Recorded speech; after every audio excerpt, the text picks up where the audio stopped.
Muito boa noite para todos, é com muito gosto que estamos em mais um webinário promovido pela Portuguese American Leadership Council of the United States, a PALCUS, e o Portuguese Beyond Borders Institute da Universidade Estadual da Califórnia em Fresno. É com muito gosto que damos as boas-vindas às nossas ilustres convidadas e a todos quantos nos acompanham aqui no sistema webinário e a todos também que nos acompanham através, obviamente, das várias redes sociais e dos vários grupos que, para além da PALCUS, se prontificam sempre a partilhar este webinário, o nosso terceiro.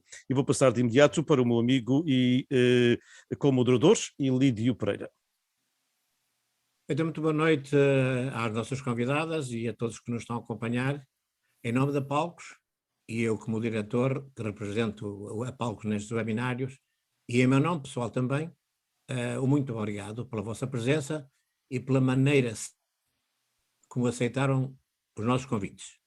Como no dia 8 foi o Dia Internacional da Mulher, nada mais apropriado que ter neste webinário uma representação da diáspora portuguesa, das mulheres, perdão, da representação das mulheres na diáspora portuguesa nos Estados Unidos. Sem passadas sessões e painéis, foi um prazer fazer equipe como mediador com o meu grande amigo, o professor Diniz Borges.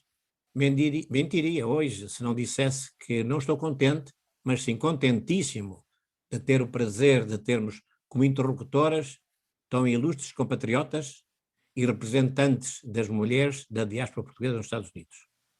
Conheço pessoalmente a Anabela da Cruz Melo e a Cristina Silva, pois as duas, o Diniz e eu, somos diretores voluntários da PALCUS. Também conheço a Márcia Sousa da Ponte, quando eu exercia outras funções, e como sou muito amigo do marido de Ana da Ponte, em reuniões informais, fiquei a conhecê-la. E como o meu amigo Diniz fala tão eloquentemente da Marie Kelly, até parece que também já a conheço. Bem-vindas, e peço desculpa por as tratar pelo vosso nome próprio, mas tratá-las por senhoras ou senhoras donas seria um tratamento impessoal e que quase sempre cava uma distância enorme durante estas conversas mais informais. Se não se importam, então faria assim. Bem-vindas. Meu caro Diniz, faça agora o favor de dar continuidade a este nosso webinário. Pois eu também dou as boas-vindas e agradeço sinceramente às nossas convidadas por terem aceito o convite. Eu sei que a vida no pós-modernismo é cheia de ocupações e todos nós temos convites para 10 mil coisas. A comunidade portuguesa é grande nos Estados Unidos, segundo os números que nós temos, perto de 1,5 milhão, mas nem sempre há 1,5 milhão que quer trabalhar de graça para a comunidade e estar presente nestes debates e nestes projetos. Portanto, em nome da Universidade Estadual da Califórnia em Fresno, que aqui represento, assim como a PALCUS, agradeço-vos, até porque para nós é muito importante esta série de webinários, porque fica gravada não só nas novas tecnologias, mas também, mais importante talvez, na biblioteca da universidade.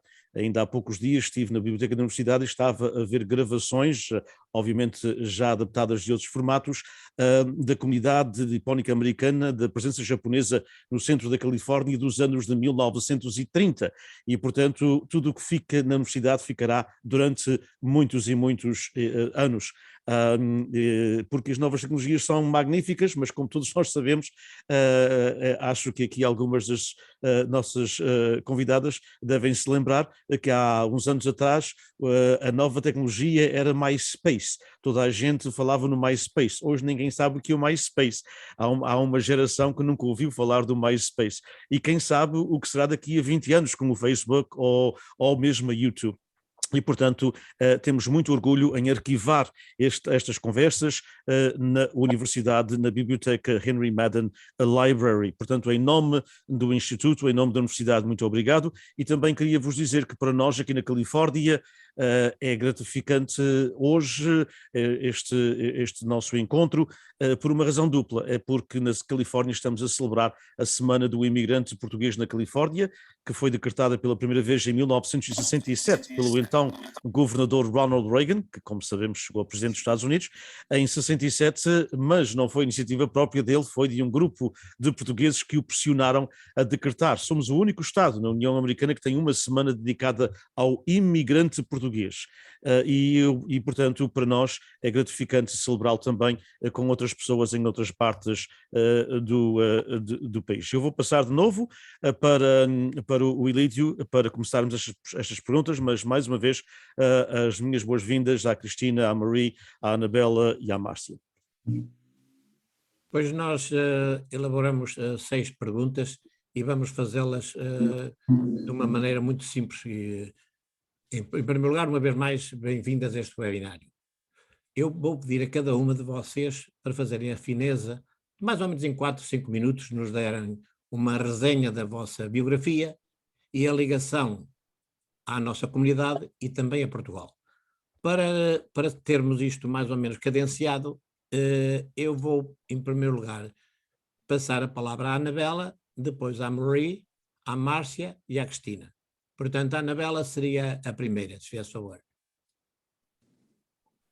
Boa noite. Primeiro, antes de mais, queria agradecer por me terem convidado para este webinar e acho que é importantíssimo celebrarmos as mulheres portuguesas e onde temos chegado até hoje, não só porque foi o Dia da Mulher há 2 dias, não é? Mas acho que o Dia da Mulher é todos os dias, porque afinal nós fazemos muito para nós, para a nossa família, para a nossa comunidade e acho que este convite para hoje é realmente importantíssimo. Eu nasci em Portugal, sou natural da Bairrada. Aos 3 anos fui para a África, regressei a Portugal, estudei depois em Portugal até ter 15 anos e depois vim para os Estados Unidos. Portanto, passei muito em termos de estudos em Portugal. Quando vim para aqui, continuei ligada à comunidade portuguesa, tanto dos meus tempos do liceu, do high school, onde participei e fui presidente de clube português, editora de revistas portuguesas. Naquela altura, acho que deixou de existir há pouco tempo com o falecimento de uma professora que foi muito importante nesse aspecto, mas fazia parte dos Académicos, que era um clube português que existia no Eastside High School em Newark, uma revista que se chamava Os Académicos também. Portanto, durante o meu tempo do Eastside estive muito envolvida nisso. Depois, claro, fui para a universidade, Law School, e quando regressei de volta ao estado de New Jersey, integrei mais-me na comunidade portuguesa. Portanto, neste momento sou advogada. Grande parte dos meus clientes são portugueses, tenho que dizer que para aí 75% são portugueses. Estou integrada numa comunidade aqui em New Jersey que tem uma grande comunidade portuguesa, que é tanto em Elizabeth como em Newark. Sou há poucos dias, ou semanas, digamos, promotora-chefe da cidade de Elizabeth, o que novamente tem muitos. Obrigada. É uma comunidade portuguesa muito grande. Estou muito ligada à comunidade, ao clube português, à comunidade portuguesa que nos rodeia em termos de clientes, de atividades sociais e que mais é que eu falo português e por isso acho que tenho por isso que eu acho que tenho uma grande parte dos meus clientes portugueses, porque tenho muitos colegas que o nome é português, mas não falam português ou falam muito pouco e a nossa comunidade procura, além de haver muita gente que fala inglês, procuram sempre alguém que os entenda ou que se faça entender e acho que falar português nesta comunidade é importantíssimo.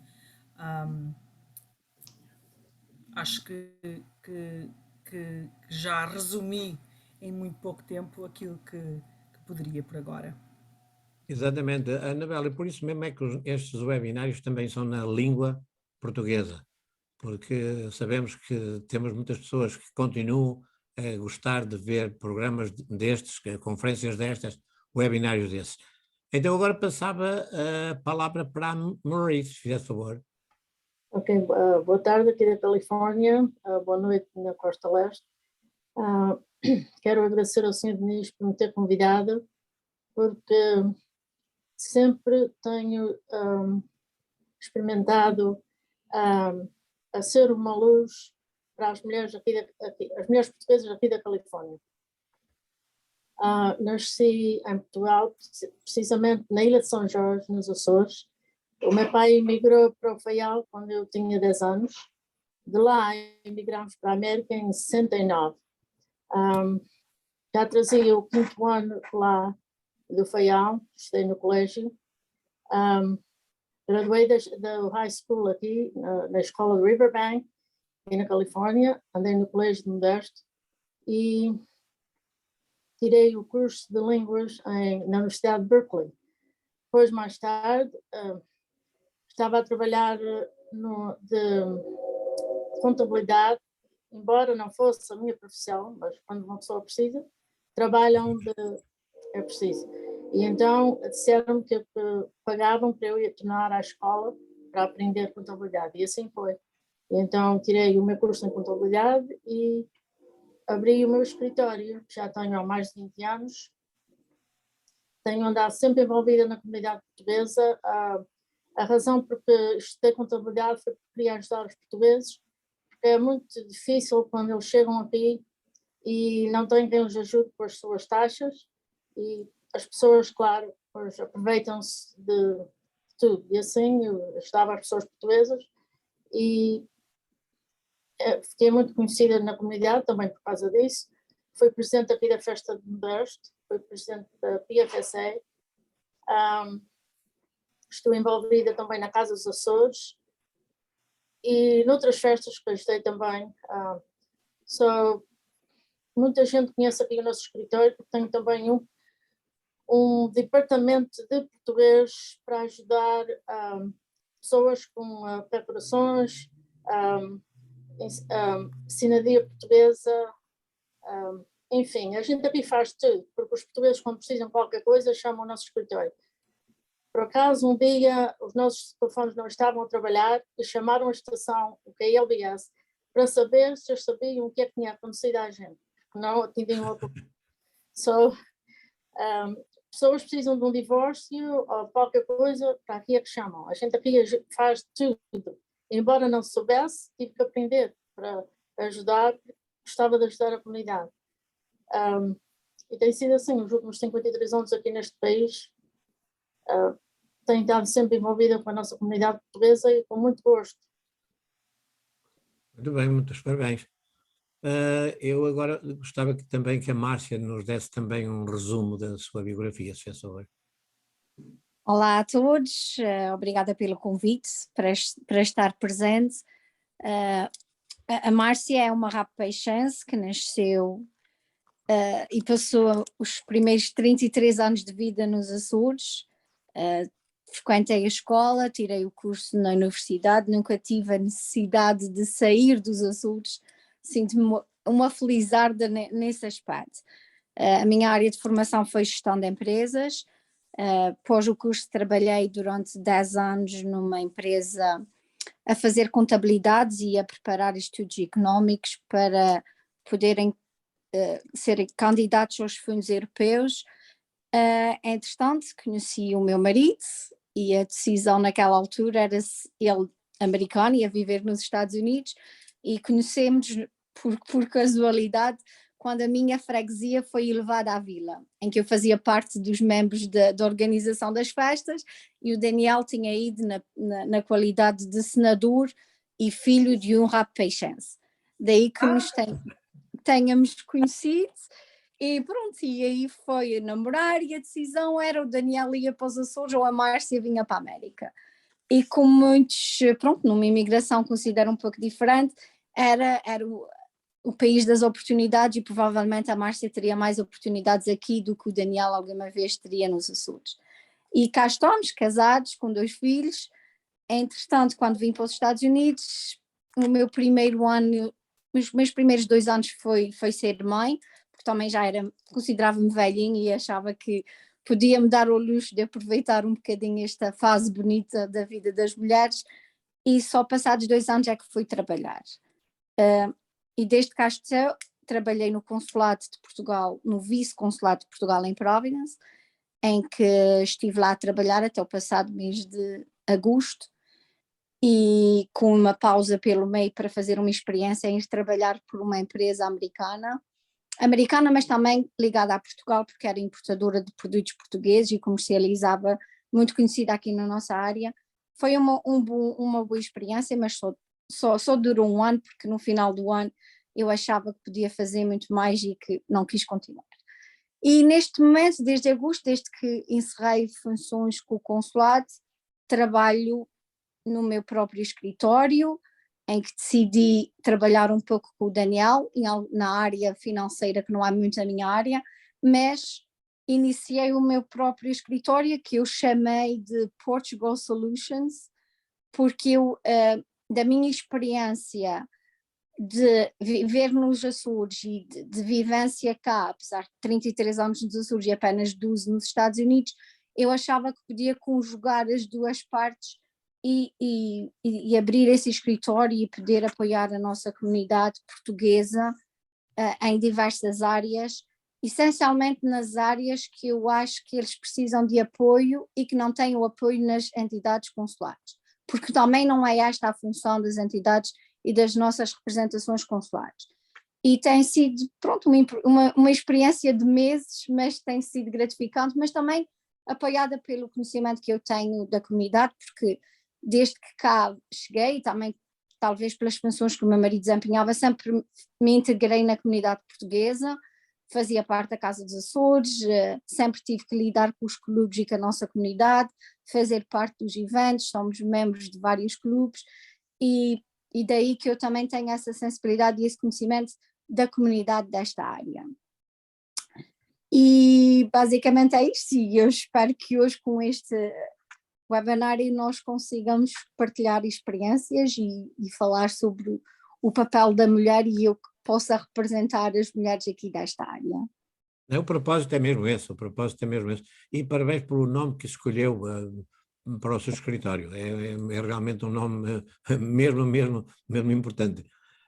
Agora então, os últimos geralmente são os primeiros. Isto não tem, a ordem que está aqui não tem nada a ver com a importância das pessoas. Portanto, eu agora gostaria que a Cristina também dissesse algo sobre si mesmo. Olá, boa noite. Também obrigada pelo convite. Eu nasci aqui na América, sou filha de imigrantes portugueses. Ambos pais nasceram no continente, o meu pai da Lijó, da área de Trás-os-Montes, distrito de Vila Real, e a minha mãe de uma terrinha chamada... Parece que conheço. Sim, a Lijó? Cristina, já lhe tinha dito. Ah, Sou de pois, mas... Mursa. Mursa, pois é, a porca de Mursa. Pois fica perto de Lijó. E a minha mãe é de uma terra chamada Pinhanços, distrito da Guarda, Serra da Estrela. Nasci cá, mas sempre tive uma ligação muito forte com Portugal, porque, contra a minha vontade, com 7 aninhos, meus pais puseram-me na escola portuguesa, aos sábados, das 9 à 1. Contra a vontade, porque nessa altura não existiam os canais que existem hoje, a mostrar os bonecos animados a qualquer hora do dia. Era só ao sábado de manhã. E enquanto os meus amigos americanos estavam em casa a ver os bonequinhos animados, a Cristina na escola portuguesa. Naquela altura não gostava, mas completei e fiz a 6ª classe, e hoje em dia, já há muitos anos, que vejo o valor, aquela prenda que os meus pais me deram em obrigar a ir à escola portuguesa, porque realmente a língua portuguesa é aquilo que nos pode unir, não é? E sendo luso-americana, nascida cá, foi sempre muito importante saber falar português para poder comunicar com a minha família em Portugal e continuar as tradições portuguesas aqui nos Estados Unidos. Então, tenho tido sempre muito contacto aqui com a comunidade. Eu moro em Westchester, New York. Nasci em North Tarrytown, chamava-se North Tarrytown, hoje em dia chama-se Sleepy Hollow. Então, há um clube grande português em Tarrytown, mas depois, com 8 anos, mudei para Assaning, uma distância de 10 minutos para o norte, que também tem uma comunidade portuguesa e um clube português, e ainda hoje sou sócia de ambos os clubes. Nunca tive um papel na direção dos clubes, mas sempre estive envolvida em várias festas, em várias coisas, como por exemplo aqui em Assaning, desde 1997, fazemos uma grande festa do Dia de Portugal.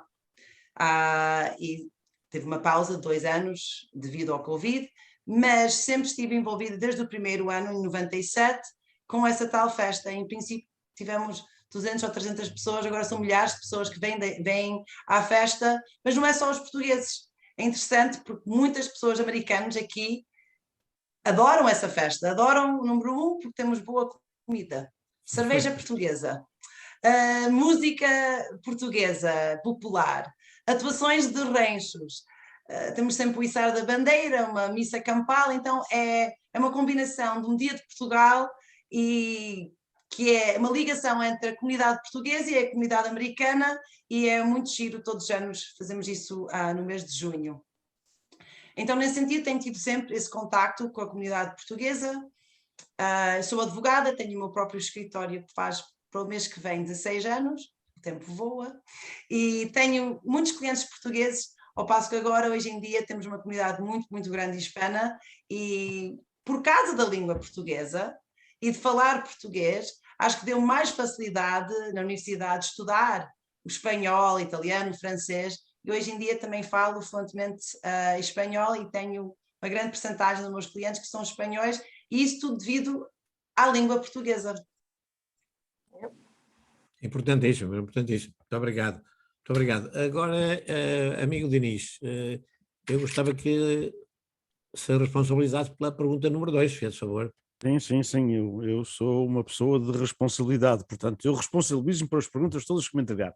Eu queria, em primeiro lugar, agradecer, portanto, estas notas biográficas extremamente importantes e dar os parabéns. Eu acho que as outras 3 senhoras nascidas em Portugal vão querer, de facto, dar os parabéns à Cristina, porque não se encontra muita gente nascida nos Estados Unidos com esta fluidez da língua portuguesa.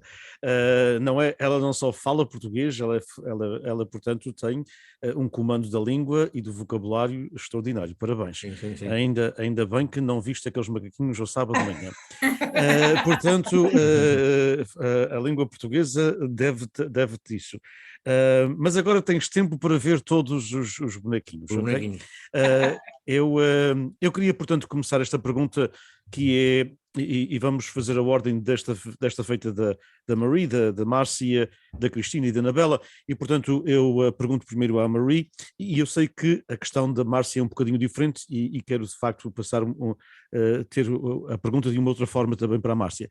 Mas Marie, na nossa comunidade de origem portuguesa aqui nos Estados Unidos, nem sempre as pessoas têm prezado o ensino e até incentivado os seus filhos para para concluírem cursos. Entretanto, temos aqui 4 senhoras, todas elas com cursos universitários e pós-graduação. Fale-nos portanto, Marie, fale-nos um pouco do percurso, do seu percurso académico e qual foi o papel da sua família no incentivo para esse percurso académico. É porque a Marie disse que tinha chegado, salvo erro, em 1969. E, portanto, poucos anos mais tarde entrou para a universidade, não é? Portanto, estamos a falar no princípio da década de 70, onde contava-se pelos dedos de uma mão quem ia para a universidade, os homens, os rapazes que iam para a universidade aqui na Califórnia, muito menos as senhoras, muito menos as raparigas. Portanto, como é que a sua família incentivou? Como é que foi esse percurso? Pois, isto já vem de lá dos Açores. Eu gostava sempre muito da escola, queria estudar. E claro que a gente não éramos pobres, mas também não éramos ricos. E o meu pai disse, tens que esperar para a gente, porque lá era pago, claro. Só eu andei sempre atrás do meu pai até ele me deixar ir estudar. E então eu pedia os livros à Gulbenkian, ia buscá-los todos os anos, uma saca cheia de livros. Só quando eu cheguei aqui à América e disse, não, eu vou trabalhar e eu vou estudar, porque eu sempre quis estudar. E agora foi assim o que fiz. Os meus pais não me disseram que não. Sempre foram, até os meus avós e tudo, gostavam sempre que a gente estudasse. A minha mãe, na altura que ela se criou, não havia escola na freguesia dela. O meu avô pagava uma pessoa para ensinar a minha mãe e o meu tio a aprender a ler e a escrever. 40 escudos naquela altura por mês. Só quer dizer, isto já vem de mim própria. Eu queria mesmo estudar e os meus pais depois auxiliaram-me com e não deixaram-me ficar em casa de graça, não era preciso pagar, Claro. assim foi bom. E depois quando eu fui para Berkeley, foi com um scholarship que adquiri no Colégio de Modesto. Mas não era, portanto, não era muito usual encontrar-se jovens da sua idade no princípio dos anos 70 a estudarem nas universidades americanas, muito menos em Berkeley. Acho que eu tinha uma amiga, não era portuguesa, era da Grécia, e o resto não tinha ninguém, não tinha nenhuma mulher portuguesa lá a estudar, eu era a única. Muito bem. Márcia, o seu caso é diferente, porque tirou o curso, obviamente, na Universidade dos Açores, na nossa terra, mas também muitas vezes, particularmente das zonas mais rurais do nosso arquipélago, nem sempre as jovens iam estudar, ou as mulheres, já a sua geração já é um pouco diferente, não é? Mas como é que, portanto, na sua freguesia, depois vila, não é? Como é que se via já há alguns anos, apesar de ainda ser bastante jovem, mas como é que se via o ensino além do ensino secundário para as jovens? Já tinha havido a modificação dos Açores, que há anos atrás muitas vezes era muito difícil. Eu recordo de muitas jovens mais novas do que eu, obviamente já senhoras com a sua idade, mas 5, 6, 7 anos mais novas do que eu, hoje na casa dos seus 50 e poucos, que tinham alguma dificuldade em convencer os pais, particularmente nas zonas mais rurais dos Açores, em irem estudar para fora da ilha, ou para Angra, ou irem, portanto, de uma freguesia rural para Angra estudarem. Qual foi o apoio, nesse caso, na sua família, e como é que vê, na generalidade, o apoio na sua geração no ensino nas jovens açorianas? Eu acho que aqui é mais do que notória a evolução que os Açores tiveram a este nível. Eu considero-me já um bocadinho velhinha se for comparar com as novas gerações e se for olhar um pouco ao meu próprio exemplo na família. Nós somos 5 irmãos, eu fui a única que tirei o curso universitário e sou a mais nova, por diversos motivos, porque todos os meus irmãos naquela altura, e o meu pai também foi imigrante, passou 10 anos na Bermuda, nunca quis levar a família porque não queria que a família fosse uma família de imigrantes, ele sempre quis trabalhar e regressar, mas o seu regresso fez com que também os seus filhos tivessem uma oportunidade de vida e de terem uma vida melhor do que aquela que tinham. Mas aqui também é um bocadinho aquela mentalidade. Eu venho de uma freguesia com graves problemas a vários níveis.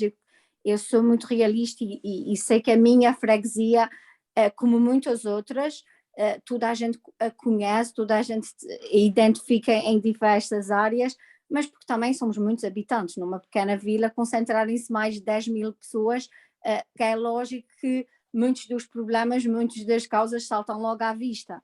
E claro que a educação é uma delas, nós temos que ter essa realidade. Agora, também passa muito pela maneira de ser da pessoa, pela mentalidade, pela educação, pelo suporte que se tem em casa, porque muitas das vezes o talento, a sabedoria lá está, é preciso o empurrão. E daí que muita coisa tenha mudado, mas ainda muita coisa vai ter que mudar. No meu caso, eu sempre tive o apoio dos meus pais, um pouco também nos Açores, como eu gosto muito de valorizar aqui a nível da América, sempre trabalhei e sempre estudei. Eu acho que isso também ajuda a criar caráter, a criar força de vontade de querer continuar. E muito do que acontece também nos Açores, das famílias até muito mais humildes e que atualmente, ou tirem o curso da Universidade dos Açores, ou se são obrigados a ir estudar para seguir a área que querem, são obrigados a ter que ir estudar para o continente, é um esforço e um grande sacrifício também para as famílias açorianas. Mas também as coisas evoluíram muito. Eu estou a falar há 20, tirei o curso, né? Há 20, 25 anos atrás, não é como agora. Eu agora olho para a minha família e consigo ver que eu, dos meus 10 sobrinhos, todos eles são formados e têm uma outra mentalidade. A mentalidade deles é tirar a formação académica, mas não querem ficar nos Açores. Querem explorar programas Erasmus, programas de fazer intercâmbios com outros países da União Europeia. Portanto, há essa evolução, e também porque veem que muitas vezes Portugal e também os Açores não lhes vão dar as mesmas oportunidades que eles podem vir a ter fora de lá. Pronto, é essa a evolução e um bocadinho aquilo que se viveu e que se continua a viver, mas hoje em dia ter a educação ou ter um curso superior, eu acho que tem muito a ver com a própria pessoa, porque todos os programas, todas as oportunidades que estão aí, se eles souberem agarrar, eles conseguem também seguir uma formação. Exato, e o apoio da família, como disse, não é sempre extremamente importante, independentemente de onde se esteja no mundo, não é? Portanto, eu passaria então para a Cristina, portanto, aqui quer da Marie, recém-chegada há 3 anos ou 4 depois de ir para a universidade, quer da Márcia nos Açores e a evolução que houve, nota-se aqui uma linha do apoio da família. Portanto, no seu caso, nascida já nos Estados Unidos, mas de pais imigrantes, o seu percurso académico, qual foi o peso da família e qual foi a importância, portanto, para ir estudar, não é? Eu acho que nunca houve uma escolha. Foi sempre, vais estudar, vais tirar um curso superior. Tive sempre essa ideia na mente, porque acho que a minha família sempre me puxou e apoiou para isso. O meu tio, falecido irmão da minha mãe, já em Portugal tinha estudado em Coimbra, já era advogado. Eu acho que isso foi sempre uma coisa que, desde pequenina, que sempre pensei, vou estudar. A minha mãe emigrou com 16 anos e completou cá o high school, mas depois casou-se nova. Mas, quando eu ainda era pequena, ela foi de novo para a universidade e estudou e tirou um curso. Eu acho que isso, falando de mulheres e mulheres valentes e mulheres com garra, acho que isso influenciou muito. Vendo a minha mãe trabalhar full-time, como secretária, trabalhava nessa altura, esposa, mãe, tratar de casa, fazer tudo, ainda por cima, nós íamos para a cama à noite e ela ficava até às tantas a estudar. Acho que isso foi uma grande influência na minha vida. E depois abri um negócio, a minha mãe, há 30 anos, e eu vendo isso tudo na minha mãe, para mim foi sempre aquele passo a seguir. A seguir os passos da minha mãe. Então a minha família, sim, influenciou-me sempre, sempre apoiou para estudarmos. Então eu e o meu irmão, ambos somos advogados, os meus primos quase todos tiraram o curso.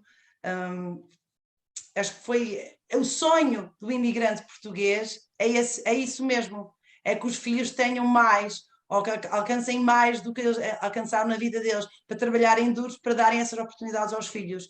E acho que isso foi muito importante para os meus pais, e foi aí que eu segui. Portanto, não havia opção, tinha que ser mesmo, não é? Porque era a maneira de mobilidade social, não é? Passemos então para a Anabela e a mesma pergunta, portanto, apoio da família, como é que foi a sua passagem pelo mundo académico e que apoio teve? O meu avô materno contava uma história muito interessante, que ele andou na escola, só que só foi um dia à escola, porque no dia seguinte arranjou trabalho e então não podia deixar de ir trabalhar, tinha que estudar. Eu imaginava uma criança de 6 ou 7 anos a trabalhar e que teve que deixar a escola, não é? Portanto, ele contava sempre isto. Ele andou um dia na escola, mas ele lia. Eu não sei se algum de vocês se lembra, se nos Açores também havia, mas havia um jornal muito antigo que chamava-se, estava ligado à igreja, que era o Amigo do Povo. E então aquele jornal pagavam uma coisa pouca por mês e entregavam aquele jornal no fim da missa, todos os domingos. E o meu avô era o primeiro na fila para apanhar o jornal, porque o que ele fazia ao domingo, ia para casa ler o jornal O Amigo do Povo. E aquilo fascinava-me, porque um homem que foi um dia à escola, como é que ele conseguia ler aquilo? Aquele jornal eram 4 páginas, não era muito, mas era um jornal. Mas um homem que andou na escola um dia, como é que ele conseguia ler aquilo? E assinava o nome dele. Demorava meia hora e tinha uma letra muito perfeitinha, mas ele conseguia assinar o nome dele. Portanto, na minha família sempre foi importantíssimo estudar. A minha mãe não estudou, o meu pai também não, e portanto eu fui a primeira a tirar um curso superior, sou a mais velha de duas, com apenas mulheres na família. O meu pai achava que era importantíssimo uma mulher ter um curso superior, porque não sabes o futuro e se alguma coisa não correr bem, tu tens um investimento mais importante, que é um curso, e podes ganhar a vida de outra maneira, não tens que estar dependente de outra pessoa. Portanto, foi aí que isso ajudou-me bastante, tanto a mim como à minha irmã, a tirar um curso superior. Mas a história do meu avô fica sempre, porque o ter ido um dia à escola e ele falava muito, quando nós andávamos, mostrava muita curiosidade, queria sempre saber o que é que estávamos a ler, que livro é que andas a ler, o que é que, diz-me lá, conta-me, era muito curioso nesse aspecto. E isso fascinava-me, não é? Portanto, Facto, é um fascínio, não haja dúvida. Sem dúvida, sem dúvida. Portanto, como se diz em inglês, um excelente role model. Yes. Pela curiosidade, pelo ensino, eu tenho uma história semelhante, mas não a vou contar porque este espaço é vosso. Passo então para o Ilídio para a terceira pergunta. A terceira pergunta é, como quase todas, como elas todas, mas esta é bastante pertinente. Como vem a presença da mulher na nossa comunidade e na sociedade americana em geral? Porque ainda há poucos dias um dos nossos jornais em língua portuguesa fazia comentário, noticiava que numa dúzia de associações da Costa Leste eram pela primeira vez dirigidas por mulheres. Entretanto, como todos sabemos, as mulheres têm sido, e vão continuar a ser sempre, os alicerces de muitas associações. Eu gostava então de perguntar como é que veem essa falta e porquê é que chegaram tão tarde a essas associações, as mulheres, para terem em lugar de chefia e também em termos da sociedade geral, claro. E eu então, para esta pergunta, iria começar com a Cristina, se é a favor. Ok. É interessante porque um desses tais clubes, a minha prima Cândida Rodrigues, é a presidente do clube de Terrytown este ano.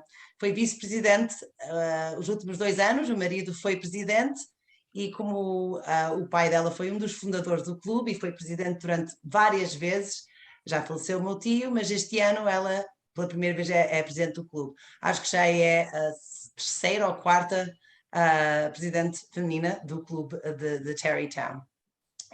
Porquê é que demorou tanto tempo, ou porquê é que este tempo todo não tem tido muitas mulheres encarregadas?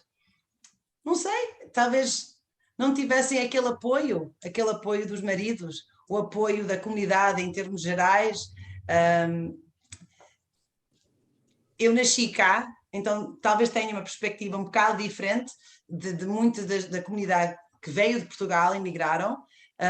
Eu acho que para mim, sempre achei, como dizia a Justice Ginsburg, as mulheres, onde quer que seja que estão a fazer decisões, é onde pertence a mulher. Então é a minha maneira de ver. Acho que até os últimos anos talvez não tenha a comunidade portuguesa, ou não sei se vou ofender alguém, mas foi um bocado machista, em termos gerais. Eu reparava isso quando ia a Portugal, eu via aquela diferença, sendo americana, luso-americana, ir a Portugal, eu reparava isso um bocado e via, ou ouvia certos comentários, etc. Mas sempre tinha uma resposta para dar quando alguém dissesse algo assim. Mas acho que nos últimos anos as mulheres têm uma voz mais forte e estão a desempenhar estas posições, e as mulheres, pronto,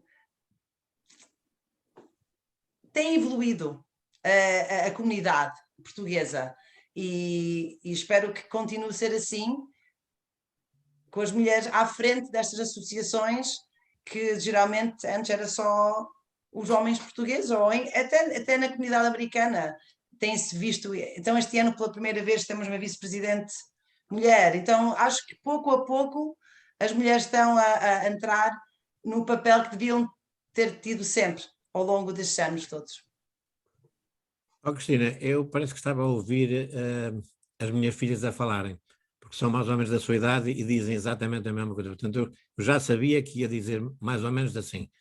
Eu gostava então agora de ter a opinião da Márcia para a mesma pergunta, fez favor. Márcia está em mute. Não. Agora já estou. Desculpe, Ok. eu estava aqui com problemas técnicos. Mas ouviu a pergunta, não ouviu, Márcia? Eu vi sim, Ok. Nós temos que ver que a evolução do papel acompanhou um pouco também os tempos.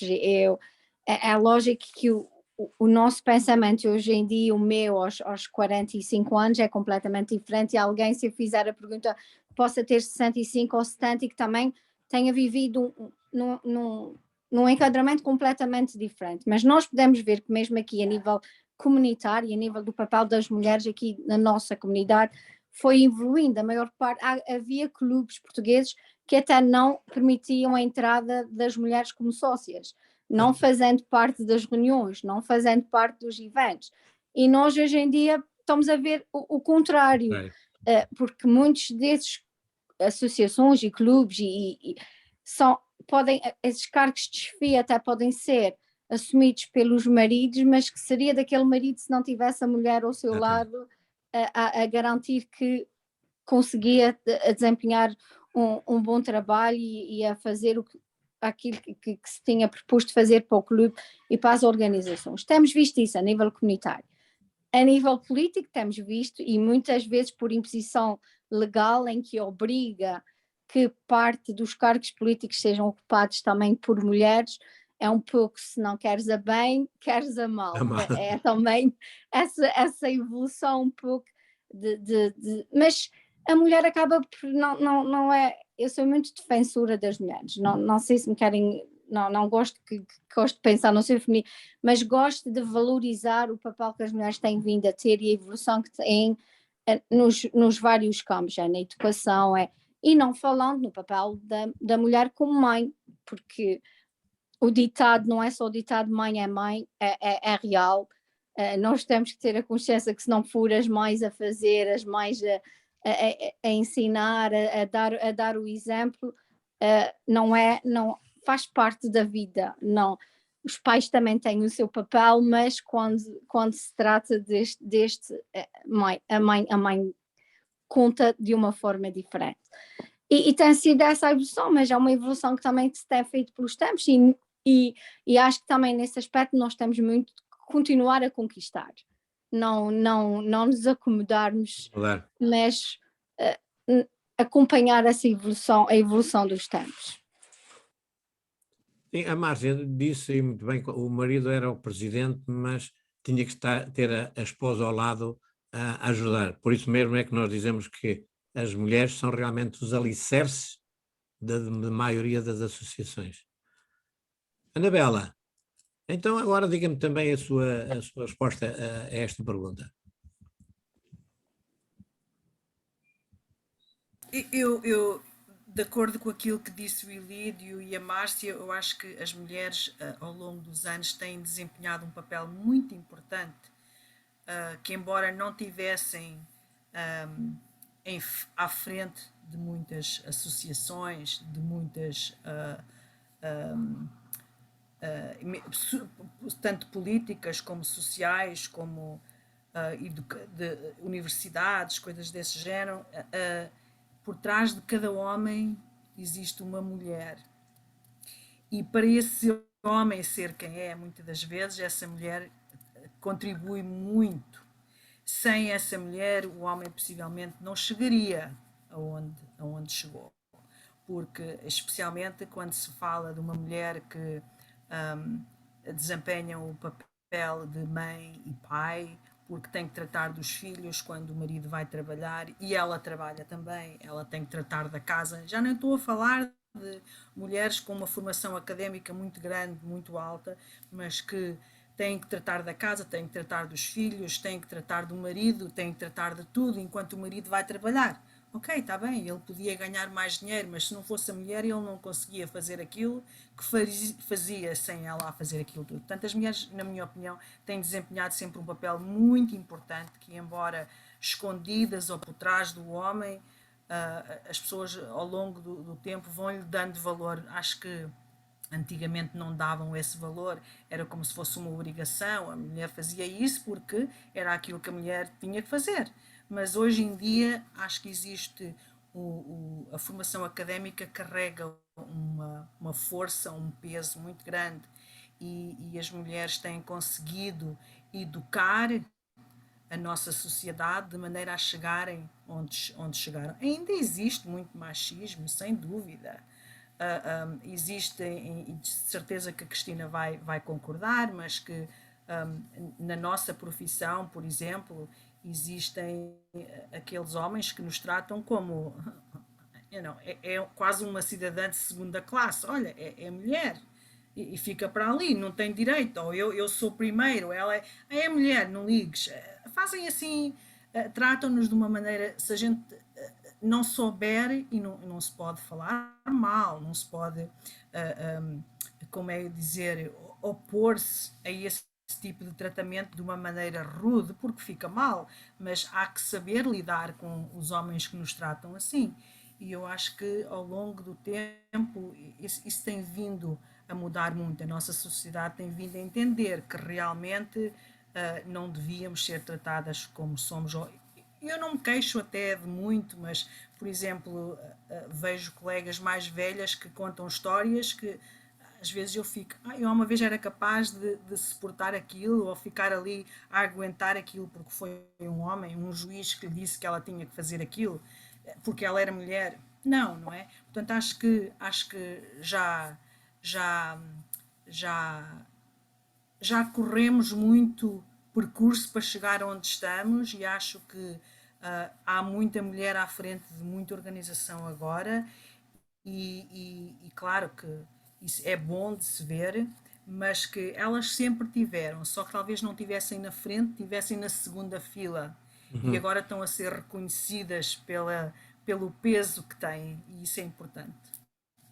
Sabe que, só para lhe dar um bocadinho de força também aquilo que acabou de dizer, por parte desses homens existe um complexo de inferioridade, mais nada. E por isso tem essas atitudes. Tem essas atitudes. É possível. E Marie? A Marie, que acha sobre esta pergunta que acabei de fazer às outras senhoras? Aqui na nossa comunidade ainda temos um bocadinho atrasados. que ainda há aqui clubes, festas, que não deixam as senhoras participar nas reuniões. Quando é para fazer qualquer coisa, eles saem da reunião e é que dizem às senhoras, já tenho que fazer isto ou aquilo, mas não podem entrar. Noutras já estão mais organizados, já tem mulheres que foram presidentes e que estão envolvidas. Aqui na nossa festa, desde 1916, eu sou a primeira mulher e continuo a ser a primeira mulher de presidente, mais ninguém. É tudo homens. Por exemplo, em Interlock, também lá também há muito machista. Enfim, em algumas estamos adiantadas, noutras estamos atrasadas, porque as pessoas que vieram ficaram como estavam naquela altura, quando vieram, quando emigraram, ficaram sempre e então educaram os filhos daquela maneira. E agora é assim, até que tem outra geração, outra nova geração que começa a valorizar a mulher, temos ainda um bocadinho atrasados. Pois muito bem. Ó amigo Diniz, escolheu bem aqui, são 4 mesmo padeiras de aljubarrota, são mesmo umas pessoas que, com uma franqueza espetacular. Meu caro, faça favor, agora toma conta da pergunta número 4, se faz favor. Sim, eu penso que aljubarrota seria outra com estas mulheres. Eu, portanto, diria já agora que quando a Marie falou, porque há uns meses atrás, largos meses, acho que há mais de anos já, a Marie participou num painel que nós fizemos aqui e ela falou, portanto, salvo erro, e corrija-me se eu estou errado, Marie, mas eu penso que falou, portanto, de uma associação em que os homens iam para a reunião e as mulheres ficavam no parque de estacionamento a conversar, enquanto os homens tinham aquela reunião porque não podiam entrar. Isto foi há poucos anos, não foi? Ainda tem isso. Ainda não. Portanto, ainda há lugares que isso ainda existe. Mas eu penso que a próxima pergunta tem a ver com a última e até já responderam de uma forma ou de outra. Mas, portanto, na realidade fala-se muito desta igualdade do género, apregoa-se, portanto, muito sobre os direitos das mulheres, mas ainda existem dificuldades. As dificuldades que a Maria acabou de referenciar, as dificuldades também que a Anabela acabou de dizer, e eu testemunho, não sou advogado, mas tive que fazer um caso em tribunal que não precisava. Um amigo advogado disse-me: pá, não precisas pagar para fazeres isso, podes ir fazer isto, faz assim, assim, e eu agradeço, e eu fui perante o juiz fazer isso, extremamente nervoso, porque parecia ser um pequeno na 4ª classe a fazer o exame da 4ª classe via oral, e tive que esperar, não é? E eu não sei se foi, portanto, primeira ordem numérica, como foi, mas sei que haviam 8 advogados, 5 homens e 3 mulheres, e depois as pessoas que estavam a representar-se a si próprios, havíamos 3, eu era um desses, e os 5 homens advogados foram antes as 3 senhoras. Portanto, isto foi há 3 semanas num tribunal, portanto, aqui na Califórnia,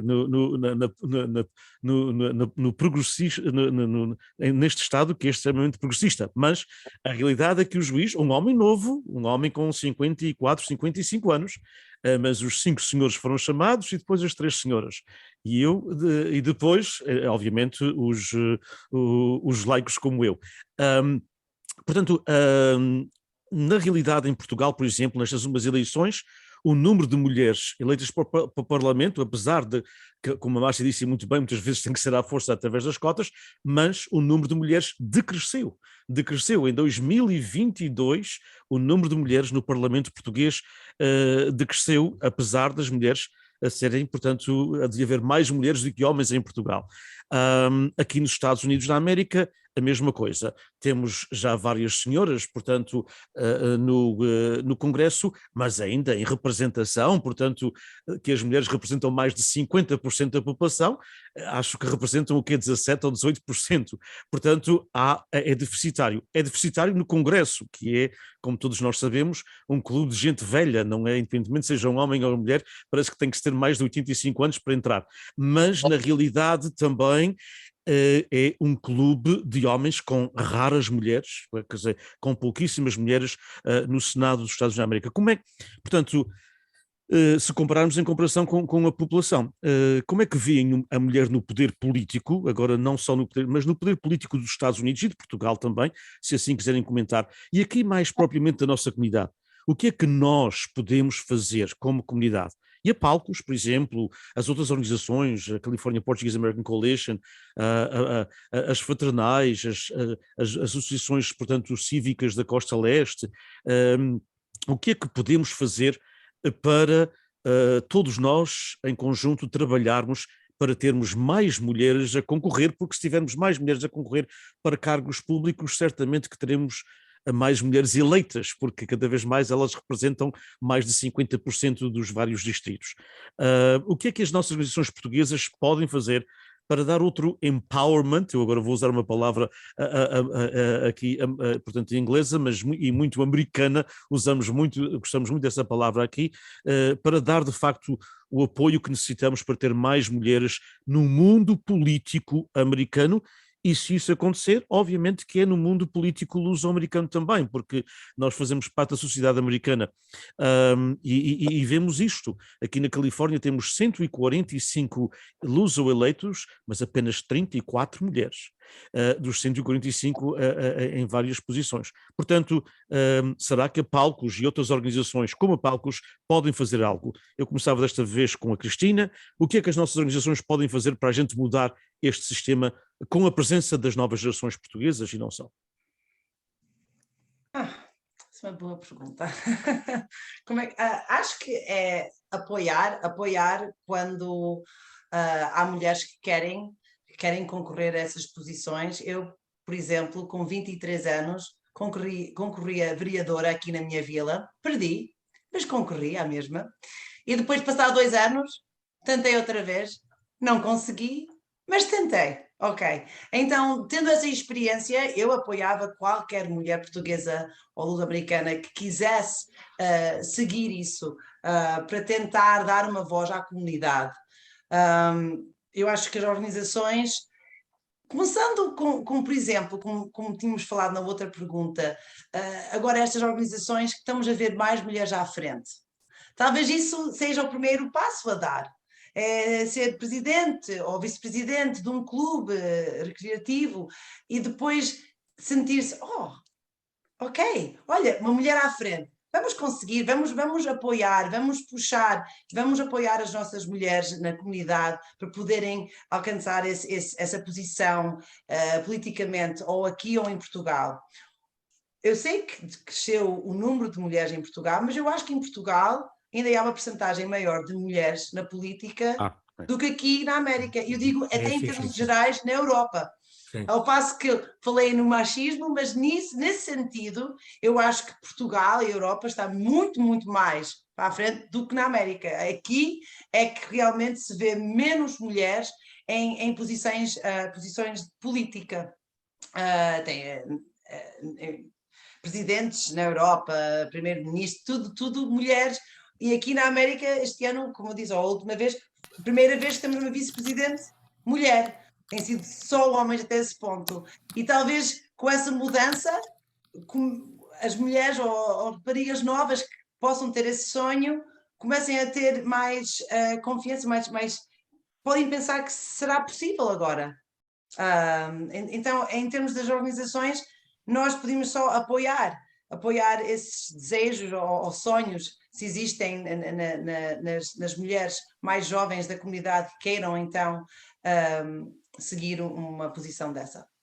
Bem, Márcia, que podemos fazer a nível de movimento associativo para incentivar mais mulheres para posições políticas no mundo norte-americano? Aliás, e tenho aí um assessor em casa que talvez nos possa dar alguns indícios como é que as jovens luso-americanas podem entrar na política, já que o Dan entrou com, acho, 19 anos, não é?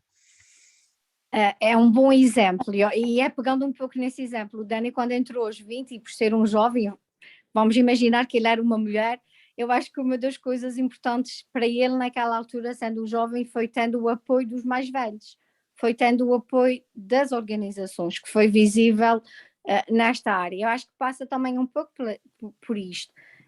Quando o Diniz diz o que é que podem fazer, podem apoiar, podem ajudar a divulgar, podem ajudar a angariar fundos, porque para concorrer a esses cargos é necessário fundos, e nós todos sabemos que esses fundos são necessários para a divulgação e para toda a propaganda, para toda a campanha política que eles têm que fazer. Isto também é importante, e é importante também à nossa comunidade, que apoia várias causas sociais, de angariação de fundos para manter o clube em atividade, também a olhar um pouco essa vertente e olhar e pensar e terem a consciência que eles também serão uma voz ativa para defender a comunidade, e por que não também fazer determinados eventos específicos para este tipo de atividade, para incentivar a candidatarem-se e a quererem ocupar um cargo político.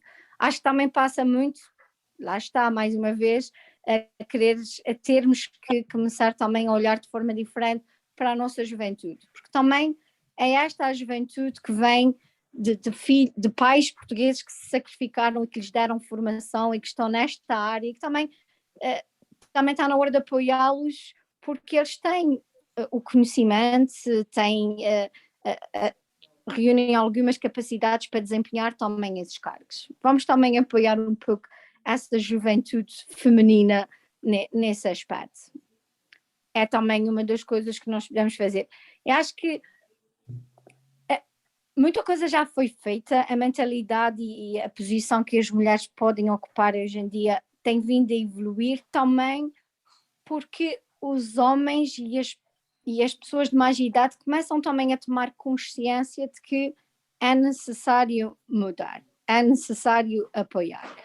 E também haver essa partilha de mulheres que já ocuparam cargos ou que estão a ocupar cargos, passarem também a fazer testemunhos, passar aos outros, às outras mulheres, essa mensagem de apoio. Olha, se eu estou a ocupar este cargo, tu também podes. E a poder haver essa corrente de apoio. Claro. E é muito importante, querem o mesmo que aconteceu com jovens, com homens, como o caso do Diane com 19, 20 anos, há que ter essa mesma mentalidade, portanto há que haver, portanto, a mentalidade do apoio dos mais idosos, não é? Independentemente da idade, de 40, 50, 60, 70, para apoiar. Gosto de chamar os mais experientes. Pois é verdade, mas também são os cabelos brancos, não é? Que neste caso não é só saudade. Portanto, como diria o Fado, eu então passaria para a Anabela com essa mesma questão. O que é que organizações como a Palcos podem fazer para termos mais mulheres no poder? Aliás, a Palcos, na sua direção, tem muitas mulheres e já o tem há muitos anos, mas como é que a gente vai impulsionar a presença? É importante termos mais luso-americanos em empresas de poder, independentemente do género, mas precisamos mais mulheres, não é? E precisamos mais mulheres, e eu acho que a palavra mágica nisto tudo é, como disse a Márcia e a Cristina, é o apoio. O apoio tanto em casa, tanto pela família, como pelas associações a que pertence, e o apoio vê-se em várias formas, não é? Não é só angariar fundos para as campanhas, que é muito importante, mas nós vemos que as mulheres normalmente que estão nestes postos mais de chefia, mais importantes, são mulheres mais experientes, como diz a Márcia, não é pela idade, mas que já têm filhos crescidinhos, que não têm que se dedicar tanto à vida familiar, que podem largar um bocadinho porque os filhos já são independentes ou semi-independentes e que são quase autossuficientes, não é? Que podem tomar conta deles, já não precisam da creche, não precisam de levá-los à escola, nem ir buscar. A educação, que é o mais importante, e acho que a Palco está a fazer muito em termos de vou usar uma palavra inglesa, mas americana, que é internships, mas não estou a ver agora a tradução mais direta em estágios. Isso, ou estágios mesmo, portanto, que são importantíssimos, e eu acho que isso é uma maneira de apoiar as mais jovens. Não só vai dar experiência, como conhecimentos, a possibilidade de poderem explorar o que é que há pelo mundo fora para conseguirem aquilo que eles querem. Mas acho que a palavra mágica no meio disto tudo é o apoio. Portanto, tanto da família como das associações, de tudo, nas escolas, em todo lado. Essa é uma belíssima ideia dos estágios e do job shadowing, cada vez mais importante, e nós precisamos fazer isto um pouco mais. As outras comunidades étnicas estão a trabalhar muito nesse sentido, e acho que nós precisamos de ter, portanto, se há uma jovem que quer ser advogado, o que é que um advogado faz? Portanto, mesmo nas idades dos 15 ou 16 anos, pode acompanhar a Anabela ou a Cristina num ou 2 dias para ver como é, o que é que se faz e o que é que não se faz. Portanto, na contabilidade, nos serviços públicos, etc.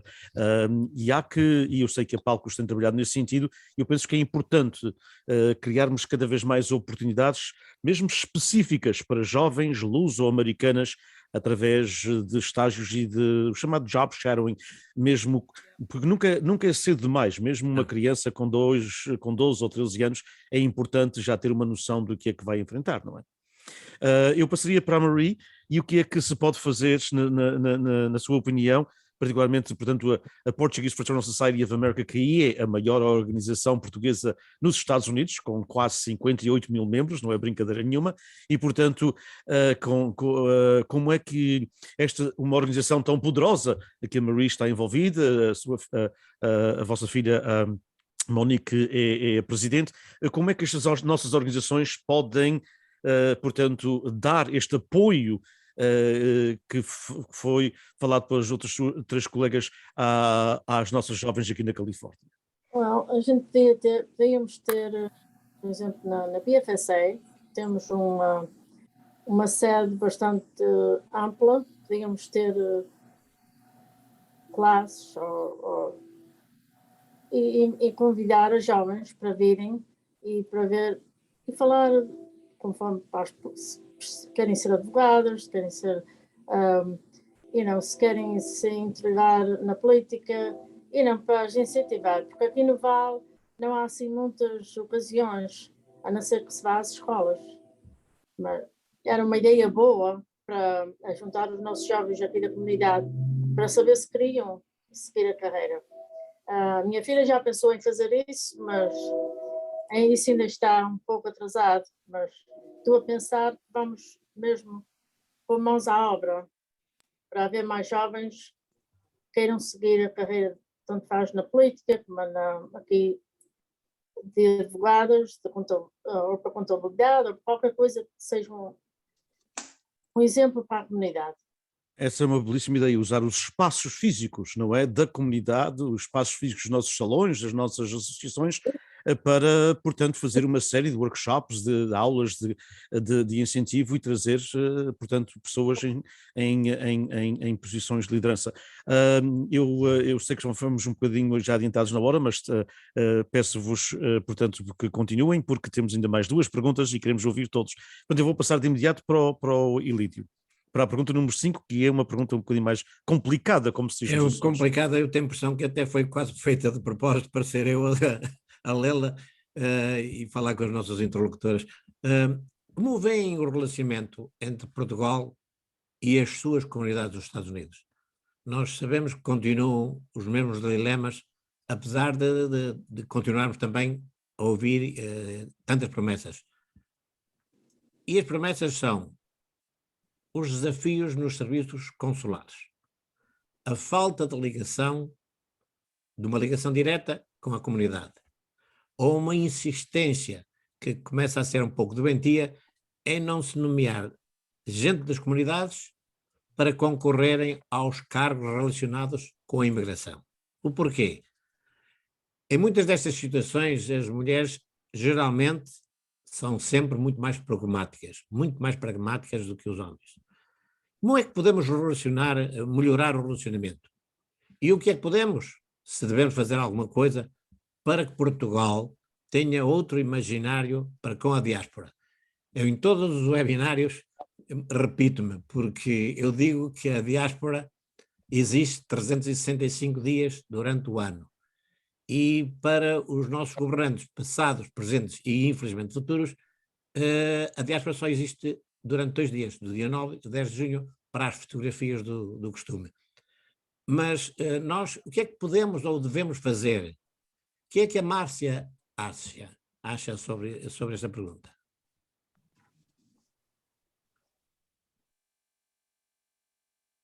Está em A silêncio. Márcia está no mute. Está no Eu mute. tenho a impressão que está com tanta vontade de responder que até está agora... Pai, até comecei-me a rir quando o Ilídio fez a pergunta mesmo a primeira à Márcia. Bem, esta área... Parece um que foi de bocadinho- propósito, Não foi de Márcia. propósito, Parece que foi de não propósito. faz já nos mal. conhecemos, já nos conhecemos. Eu acho que tem que falar um bocadinho desta realidade, é porque a Márcia é a imigrante que veio para os Estados Unidos e a sua área de atuação foi trabalhar num consulado. Um consulado que não dependia diretamente de um diplomata, mas diretamente da Embaixada e de Lisboa. Portanto, eu acabo por conhecer um bocadinho a realidade interna e a externa, por isso é que talvez algum comentário que eu possa fazer não interpretem mal, mas é com base na nossa realidade. Eu acho que em termos de dificuldades consulares, eu acho que os funcionários, a maior parte deles faz um trabalho para além daquilo para o qual é pago. É muitas das vezes mais aquele trabalho e brio profissional do que propriamente aquilo que está a ser remunerado para o fazer. E também o faz porque tem alguma consideração pelas comunidades que estão aqui nesta área. Os problemas existem, provavelmente os problemas hoje são muito maiores do que aqueles que tínhamos há alguns anos atrás. Os políticos, a comunidade, eu acho que há falta de vontade política para resolver as coisas. Porque meios, eles existem. Muitas vezes eles não são aplicados da forma que deviam ser. Exatamente. E também quem está do outro lado não gosta de ouvir o que nós deste lado temos para dizer. Mas nós que estamos desse lado é que acabamos por conhecer mais a realidade do que quem lá está. Mas também digo-vos, o que eu tenho notado, nós temos o nosso orgulho português, nós temos os nossos eventos, celebramos a nossa cultura, as nossas tradições, a nossa língua, mas isto somos nós também deste lado a querer fazer isso. Por isso é que nós também devíamos de juntar e unir forças para, quando são eles a visitar-nos, quando são as visitas oficiais, quando são os responsáveis políticos, também não pode ser sempre tudo recebido de braços abertos. Por vezes vai ser necessário não abrir os braços e falar abertamente sobre as situações se queremos que elas sejam resolvidas. Eu acho que o que é frustrante e ao longo desses anos é que os problemas têm-se vindo a agravar, os problemas estão identificados, as soluções também estão identificadas e não se consegue resolver. Isto é que acho que é uma parte injusta para a nossa comunidade no geral, porque quem recorre aos serviços consulares, quem precisa, e houve também essa evolução de como é que nós, portugueses e lusodescendentes, vemos Portugal, porque hoje em dia eu pergunto, o que é que sente um lusodescendente que vai tirar ou vai pedir a sua cidadania portuguesa por uma questão de orgulho e de amor ao país dos pais e dos avós e não tem o acompanhamento que devia de ter, não tem o tratamento que devia ter. O que é que se diz a um empresário ou lusodescendente, empresário que quer investir ou que quer fazer alguma coisa com Portugal e não tem o apoio que devia ter? Nem tem o apoio, é que não tem o acesso. Neste momento, até o acesso aos serviços está completamente vedado. E não foi só a pandemia que causou esses problemas. Os problemas já existiam. Eu acho que com a pandemia só vieram a ser agravados. Mas também é o que eu digo, nós se queremos ver as coisas resolvidas, acho que também tem que mudar um bocadinho a nossa mentalidade ou a nossa atuação para com os responsáveis.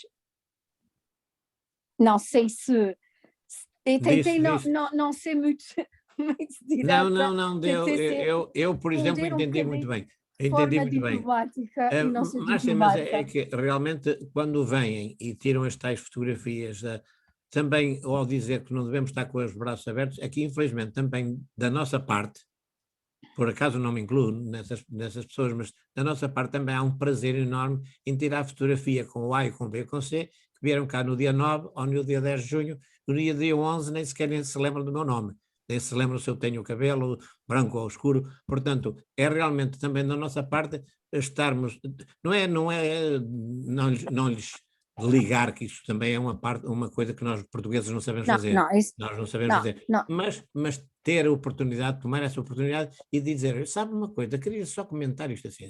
Só que depois, quem está em carrego do consulado ou na embaixada, não, estas coisas agora não se podem dizer. Não, essas coisas têm que se dizer. Essas coisas têm que dizer. Márcia, muito Eu acho que obrigado. é um pouco também essa mentalidade. Nós não vamos fazer isto, mas eu acho que um político, dando por exemplo, um político se desloca às comunidades e tem um programa oficial e existe uma série de problemas e de questões que deviam ser faladas abertamente com este responsável, eu não vejo porque não pedir uma reunião de trabalho e explicar as coisas tal como elas são. Nós também somos muito comodistas, nós também gostamos muito de receber bem quem nos visita e também gostamos de, sermos amigos todos uns dos outros, mas por vezes a realidade não nos permite ser sempre amigos. Exatamente. Permite-nos em parceria com eles ou em trabalho de equipa resolver problemas. E aí, quando os problemas estão resolvidos, até somos mais amigos. Exatamente. Marie, o que é que a Marie pensa sobre este assunto? Nada bom. Nada bom, não é? Então eu devia ter posto a Marie em primeiro lugar. Muita gente portuguesa agora querem tirar a sua cidadania. E então o que nós fazemos os formulários e tudo, vai tudo para Portugal continental, não vai nada aqui para o cônsul, porque aqui não se resolve nada. Mandámos para lá documentos que perderam, não se sabe onde é que eles andam, só a gente agora temos outros meios. Mas é verdade, quando vêm aqui, os políticos que vêm lá aqui, e a gente fala com eles, eu já cheguei a falar com alguns, o doutor Cavaco, que eu disse assim, falam, dizem tudo, mas não fazem nada. Nunca nada é feito. A gente aqui temos muitos problemas porque as pessoas pensam que é a gente que não temos a fazer e não é. A gente não temos acesso às coisas que eles querem que a gente faça. Agora a gente chama à central, que é o que a gente chama, e lá resolvemos, eles dizem precisam disto, precisam daquilo ou daquele outro. Porque aqui, até no nosso cônsul, aqui em São Francisco, agora está a ficar um bocadinho melhor, mas até aqui tem estado tudo muito mal. Não há acesso ao cônsul, não se pode chamar, não é só para apontamento, e ainda às vezes os apontamentos não trabalham muito bem. Este cônsul novo está a tentar um pouco aliviar este nosso trabalho aqui. Tem sido muito difícil trabalhar com o governo português, o que é triste, é lamentável. O doutor Matias disse-me uma vez, que era o nosso cônsul, já esteve aqui há uns 4 ou 5 anos, talvez mais. Ele disse-me assim, que a gente não contava porque a gente não estava registrados para votar lá. Mas eu acho que nem todos compreendem o modo de votar e eu acho que não é direito que os outros estejam a sofrer por causa disso. E que a gente escrevesse cartas, mas a gente escreveu cartas e nunca conseguimos.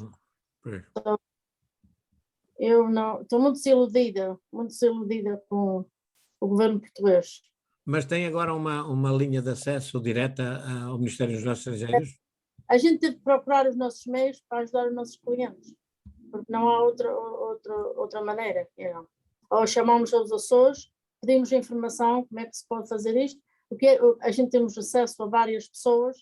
Uma empregada minha aqui tem uma cunhada que trabalha no registro civil lá nos Açores, e então ela indica, olha, chama para aqui, ou chama para ali, e assim a gente tem resolvido os problemas. Sabe uma coisa, Marie? Eu vou lhe dizer com toda a sinceridade, é triste de ouvir, mas é a realidade. É a realidade. E eu ouço eles a falar na televisão a respeito das comunidades, e mas eles não fazem o que dizem. E as pessoas que os põem que estão encarregadas das nossas comunidades, nem sequer há pessoas, como a doutora de saúde, o que é que ela sabe das nossas comunidades portuguesas? Porque é que não é uma pessoa que já está aqui envolvida? Temos os cônsules honorários que não têm poder para nada. Exato. Iam estar encarregados, porque eles já que estão a par disto, eles já que sabem como é que a nossa comunidade trabalha, e assim, eles também conhecem o governo lá. Era muito melhor do que ter uma pessoa de fora, digamos assim, que não sabe o que é que se passa aqui na nossa comunidade. Exatamente, por isso mesmo é que eu disse que continuam a insistir em não nomear ninguém das comunidades para concorrerem a cargos relacionados com a imigração. Yeah. Cristina, e a Cristina, o que é que tem a dizer sobre isto? Concordo com a Marie, muito mal. Eu acho que há muitas razões que eu sinto. Pronto, começamos assim. Isto tem que começar pelo governo central em Portugal. Muitas das atitudes que a comunidade portuguesa tem que enfrentar nos consulados não devia existir. Mas eu acho que muito disso vem de Portugal. E isso devia modificar. Eu sei que a Márcia trabalhou no consulado, então não conheço esse consulado, conheço outros consulados, tenho tido muita experiência, porque, como eu disse, a minha mãe começou um negócio nos anos 90, tinha uma agência de viagens, e as agências de viagens aqui na comunidade portuguesa faz como diz a Marie, tratam de procurações, naquela altura renovávamos passaportes, sempre a lidar, traduções, etc., com o consulado. E esses tais serviços, muitas vezes, até as agências que trabalhavam com os consulados, parecia que era sempre um favor que nos estavam a fazer. E isso sempre me metia muita confusão. Mas como é que o consulado, que está aqui somente porque existe uma comunidade portuguesa, Sem dúvida. como é que eles se sentem que estão a fazer um favor? Qual é o favor? Se não existisse a nossa comunidade portuguesa, o tal consulado não teria que existir, não é? Então acho que essa atitude tem que mudar um bocado. Acho que também, ao mesmo tempo, há muitas pessoas que querem ajudar, que trabalham nos consulados, que querem ajudar, mas não têm os meios para o poder fazer. Já ouvi falar muitas vezes que os ordenados deviam ser mais altos, que pagam muito pouco, e eu acho que devia haver mais fundos para isso e para terem mais funcionários. Houve uma altura que em New York não tem vice-consul agora, e durante muitos anos não teve. E por que não? Uma comunidade tão grande, porque é que não tem? Devia ter, para poder servir melhor à comunidade.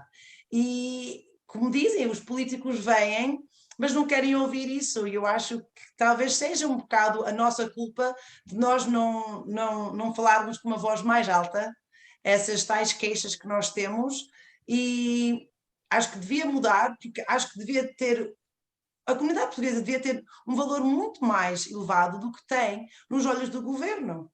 Quem são as pessoas que enviam o dinheiro para os bancos de Portugal? Quem são as pessoas que vão construir casas? A maioria são os imigrantes que vivem fora de Portugal, mas o dinheirinho todo que eles estão a poupar, estão a investir de novo em Portugal. E qual o benefício e qual o respeito que recebem dos consulados ou de serviços? Não muito.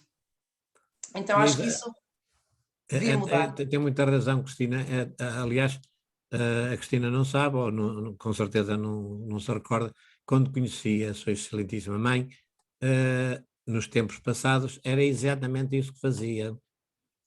Os dinheiros, as remessas que os imigrantes mandam e continuam a mandar de toda a diáspora, dos Estados Unidos, da França, da Alemanha, da Inglaterra, da Austrália, são esses divisas que ajudam a construção a continuar no modo de cima, como se costuma dizer lá para a minha terra, com os dinheiros que vão daqui, não são os dinheiros de lá.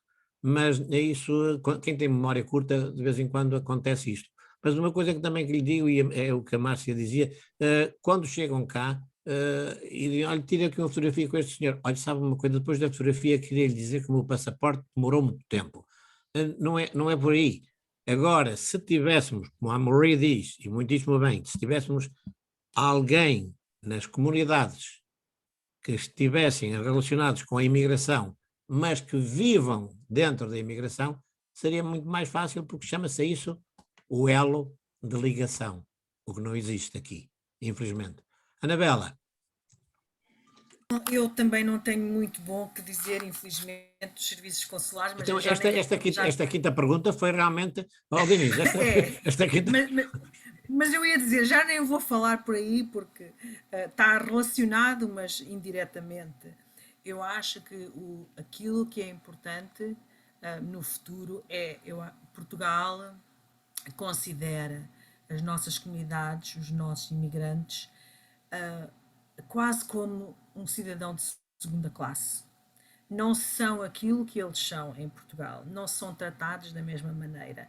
E um exemplo muito básico é, por exemplo, o consulado telefona muitas vezes para o meu escritório. Eu tenho empregadas que são nascidas aqui, mas falam português. Ora, não é um português, o meu português não é bom, não é? Mas não é tão bom como o meu português.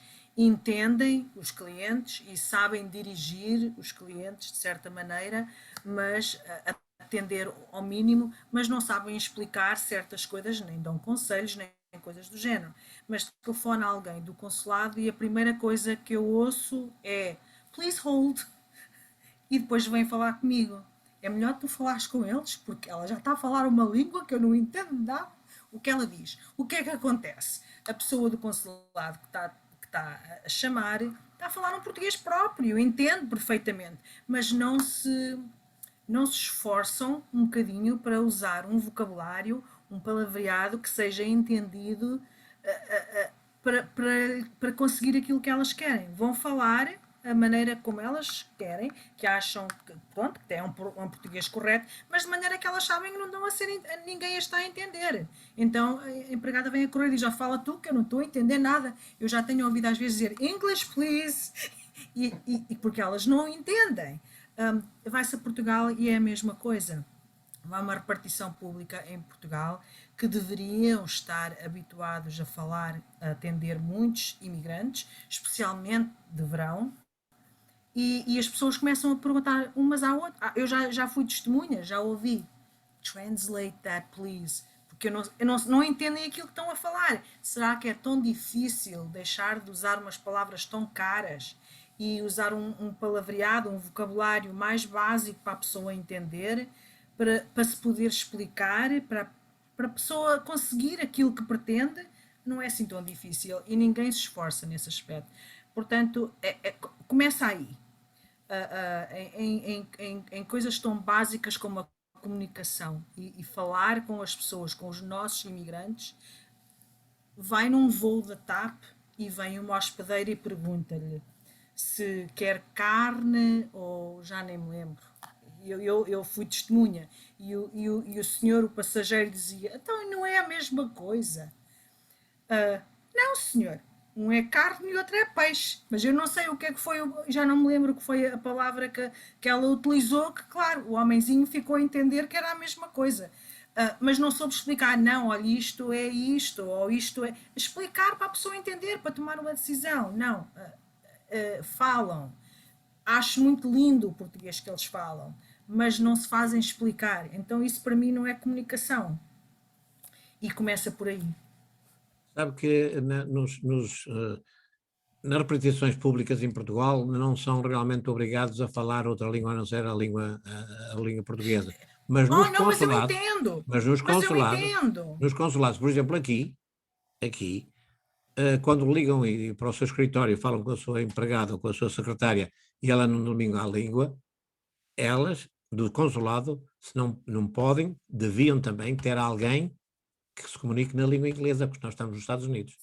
Sim, com certeza, mas nem é preciso isso. E a mesma coisa como em Portugal. Eu não estou à espera que em Portugal falem francês ou inglês nas repartições públicas, mas que se façam entender usando um vocabulário mais básico para a pessoa entender.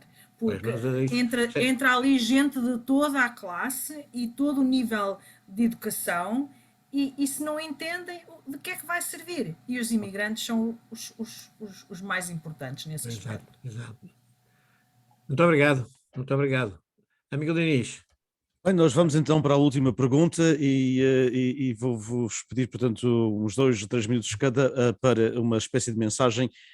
Antes, porém, eu gosto muito de histórias, vou contar uma muito rápida que é precisamente, portanto, a questão do imigrante e não é só nas repartições. Eu tenho um amigo meu, que conheço há muitos anos, e que há poucos anos, há meia dúzia de anos, menos do que isso, até estava nos Açores, portanto, é Portugal, não é? Os Açores, uma das ilhas dos Açores, e estava com a mulher, e a mulher não fala, portanto, em português, e ele estava a falar com ela em inglês, e ele foi a uma loja assim um bocado chique, não é? Uma boutique, e perguntou, e estava a gostar de uma camisa, e estava a falar com a mulher, e a funcionária olha para ele e diz assim, o senhor não é de cá, o senhor fala português, mas não é de cá. E ele disse, bem, nasci cá e vivi aqui até aos 20 anos, mas eu sou imigrante e, portanto, na altura eu estava com quase 60. Está bem, está bem. E depois começaram a conversar e continuou com a mulher e ele disse à menina, peço desculpa, mas será que eu podia ver aquela camisa que está ali na montra? E ela olha para ele e diz assim, eu não quero insultar o senhor como é imigrante, mas olha que aquela camisa, antes de eu ir buscar, ela custa 125 euros. O senhor sabe isso? E, portanto, o imigrante não pode pagar uma camisa de 125 euros, não é? E, portanto, esta mentalidade muitas vezes vem das repartições para os outros espaços e é um mal que nós temos que abafar. A questão dos serviços consulares eu não encontro, porque eu tenho desgraças, quer dizer, eu choro todos os dias por motivos como consumo honorário. Portanto, a minha pergunta vai na questão de uma mensagem vossa para as jovens da nossa comunidade, em Portugal também se quiserem, mas particularmente para as jovens da nossa comunidade, as vossas filhas, portanto, as filhas dos outros que hoje já estão em idade, não é mais avançada do que as vossas, para que podem, portanto, para olhar para o futuro, muitas vezes as jovens também ainda, apesar de toda a evolução, há ainda jovens, e eu conheço algumas através do meu trabalho na universidade, que às vezes têm alguma apreensão quanto ao futuro por serem do sexo feminino, por de facto muitas vezes acabam por ver aquela discriminação que eu vi num tribunal há poucos dias, não é? Portanto, que mensagem gostariam de dar às nossas jovens das nossas comunidades em termos de futuro? Qual é a mensagem que, como mulheres de sucesso, mulheres envolvidas nas vossas comunidades, nas vossas profissões, que dariam a uma jovem hoje, nos seus 14, 15, 19, 20 anos, portanto, na secundária ou já na universidade, qual é a mensagem que gostariam de dar em termos de olhar um pouco para o futuro? Eu vou começar, portanto, mais ou menos quase pela mesma ordem, eu vou começar pela Márcia, para ela não dizer que só foi a pergunta difícil a primeira vez, para ela a pergunta dos consulados, não é? Não. É verdade, porque a pergunta dos consulados é como eu digo, eu saí do consulado por vontade própria, porque Claro. eu já não conseguia ver a forma como a nossa comunidade era tratada, por isso, e ficamos por aqui, e não nos esquecemos, é que temos que muitas vezes a mensagem que chega a Lisboa aos responsáveis passa por uma classe diplomática, e às vezes essa classe diplomática muda um bocadinho as coisas, mas obrigada pela oportunidade. Quero, uma classe diplomática, Márcia, às vezes com pouca diplomacia, diz-se. Exatamente, temos que ser realistas, por isso é que eu digo que nós, comunidade, organizações e responsáveis políticos, muitas vezes temos que passar esse patamar e chegar lá, porque muitas vezes o que lá chega não corresponde à realidade. Mas voltando ao que é importante e uma mensagem às nossas jovens, primeiro, apostem na vossa formação, nunca deixem de aproveitar o que têm à vossa volta, nunca deixem de, não desperdicem o apoio que tenham da vossa família para se formarem e profissionalmente terem uma boa profissão. Nunca desistam dos vossos sonhos e lutem e façam valer esse valor que está na mulher.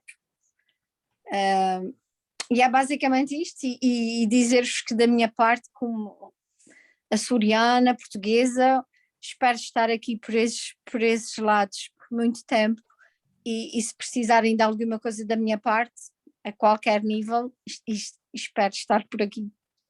Muito obrigado, Márcia. Bonita frase. Portanto, usufruir desse valor que está dentro de cada uma das nossas jovens, não haja dúvida. Eu passaria então para a Marie. Marie, uma mensagem sua para as nossas jovens da nossa comunidade. É que apostem na sua formação, porque eu conheço muitas que os pais não os apoiam e não os deixam ir para a universidade porque é longe de casa. E então que lutem, porque temos que lutar para sermos alguém na vida. E eu, aqui na nossa comunidade, estou sempre disposta a ajudar quem precisar. Só precisam chamar e estou sempre pronta a ajudar. Mas a minha mensagem é que lutem sempre pela sua formação e que lutem sempre contra as pessoas que não as deixam serem mulheres. Porque o mais importante é que consigam ser próprias guerreiras. Exatamente. Ultrapassar as barreiras que ainda a sociedade, infelizmente, ainda impinge de uma forma ou de outra. Cristina, uma mensagem para as jovens. Tudo é possível. Tudo que uma mulher queira fazer é possível. Tudo que os homens podem fazer, uma mulher pode fazer igual ou melhor. Aliás, uma mulher até pode fazer algo que os homens não podem, é ter filhos, por exemplo. E eu tive a minha primeira filha há 3 meses e o que eu diria a qualquer jovem, a qualquer mulher, é isso que eu digo todos os dias, falo para a minha filha, é que nós, as mulheres, podemos fazer aquilo que nós queremos. Basta pensar, sonhar e seguir em frente. Nada nos pode impedir. Se nós queremos alcançar um sonho ou chegar a uma certa meta, nós podemos. Basta querermos, podemos. E há muitas mulheres, eu incluída, que podemos apoiar, porque para mim não me faz nada mais feliz do que ver outra mulher conseguir uma nova pose, como a nossa Anabela, por exemplo. Isso faz-me super feliz, sempre ver as mulheres conseguirem chegar a outro lugar. It's like, wow, woman power, eu adoro. Tenho aqui uma placa no meu escritório que diz: I want every girl to know that her voice can change the world. E isso, sinceramente, é a maneira que eu vejo as coisas. Para mim, não há nada que uma mulher não possa fazer, e eu estarei sempre aqui para apoiar, seja a jovem que for, que necessitar alguma coisa, estarei aqui para apoiar. Obrigado. E já a Cristina já pensou em ir para a política? Eu já tentei há 26 anos. Tentou, mas foi para variação. Mas foi para variação. Tem que pensar em sonhos mais altos, Congresso, vice-presidente, tem que pensar assim, não é? Eu ajudo por trás. A mulher que queira fazer isso, eu estarei aí a apoiar e ajudar. Muito bem. Também precisamos de ajudar, não é? Então já temos, portanto, o apoio necessário para a próxima jovem luso-descendente que queira concorrer para a presidência dos Estados Unidos da América. Anabela, portanto, uma mensagem sua para as nossas jovens da nossa comunidade.